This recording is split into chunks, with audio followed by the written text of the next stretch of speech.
नमस्कार दोस्तों, स्वागत है हमारे चैनल पर। अगर आपने हमारे चैनल को सब्सक्राइब नहीं किया तो कर लीजिए ताकि आने वाली कहानियों का पता आपको तुरंत चल सके। आज हम लेकर आए हैं भगवान बुद्ध के शिष्य आनंद तीर्थ और वैश्या की कहानी। तो चलो जानते हैं। आनंद तीर्थ एक बौद्ध सन्यासी थे जो भगवान बुद्ध के एक प्रमुख शिष्य थे। वो समय ऐसा था जब सन्यासी कभी एक जगह पर 2-3 दिन से ज्यादा नहीं रहते थे, पर वर्षा ऋतु के समय वन में से यात्रा करना थोड़ा मुश्किल होता है। इसलिए वर्षा ऋतु के वो 2 महीने वे एक ही जगह विश्राम करते थे। तो एक समय की बात है, सभी शिष्य यात्रा करते करते एक गांव में पहुंचे और बारिश का मौसम भी शुरू हो गया था। भगवान बुद्ध ने अन्य शिष्यों के साथ वहीं रहने का फैसला किया। रोज शिष्य घर घर भिक्षा मांगने जाते और साथ में भोजन ग्रहण करते और अपने निश्चित कार्यों में लग जाते थे। एक दिन आनंद तीर्थ एक घर के सामने जाकर भिक्षा मांगने लगे। तभी अंदर से एक खूबसूरत स्त्री बाहर आई और उसने आनंद तीर्थ को देखा।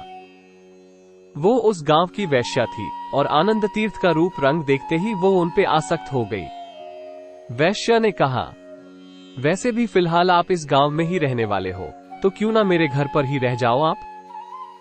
आनंद तीर्थ ने थोड़ा सोचा और कहा, इस बारे में मुझे अपने गुरु से पूछना पड़ेगा, मैं पूछ कर बताता हूँ।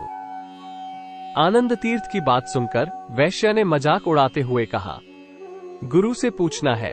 हाँ पूछो, देखते हैं क्या बोलते हैं तुम्हारे गुरु। आनंद तीर्थ बुद्ध के पास पहुंचे। वो अपने विचारों से गांव के लोगों में ज्ञान का प्रकाश भर रहे थे। आनंद तीर्थ ने कहा, गुरुजी, एक घर है जहां एक स्त्री रहती है। वो मुझे रहने के लिए अपने घर बुला रही है, मुझे क्या करना चाहिए? बुद्ध ने कहा, क्यों नहीं, तुम्हें अवश्य जाना चाहिए। गांव वाले सुनते ही आपस में चर्चा करने लगे। विनाश, सब खत्म हो गया। अब बुद्ध में वो बात नहीं रही। आनंद तीर्थ उस वैश्या के घर जाकर रहने लगे।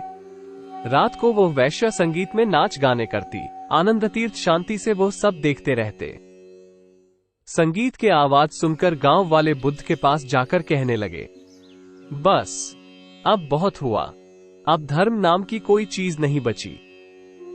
बुद्ध ने सबको शांत करते हुए कहा, रुको, इनमें बुरा क्या है? इतने वर्षों से जो मैंने अध्यात्म का रास्ता अपनाया है, मैं जानता हूं वो बहुत सुंदर और अलौकिक है। पर आप सब मुझे अब ये बता रहे हो कि वो स्त्री का रास्ता ज्यादा सुंदर है। अगर ऐसा है तो मैं स्वयं वो रास्ता अपना लूंगा। गांव वाले आपस में चर्चा करने लगे। आनंद तीर्थ अब अधर्म के रास्ते पर जा चुका है, अब कुछ नहीं हो सकता। समय बीतता गया और बरसात का मौसम भी चला गया। सभी शिष्य भगवान बुद्ध के साथ गांव से जाने के लिए निकले। इतने में आनंद तीर्थ भी आए। वो एक साध्वी के साथ थे। वो साध्वी और कोई नहीं, वो वैश्या थी। आनंद तीर्थ की संगति मात्र से उस वैश्या का जीवन संपूर्णतः बदल चुका था।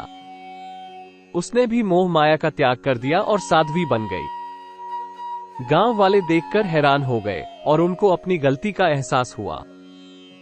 ये घटना ने हमें बताया कि सत्य का रास्ता कठिन है, पर अगर उस पे अनुशासन और संयम से चलो तो उससे सुंदर और कोई रास्ता नहीं। दोस्तों, आशा करता हूं आपको ये कहानी पसंद आई होगी। तो हमारे चैनल को सब्सक्राइब और शेयर करना ना भूलें।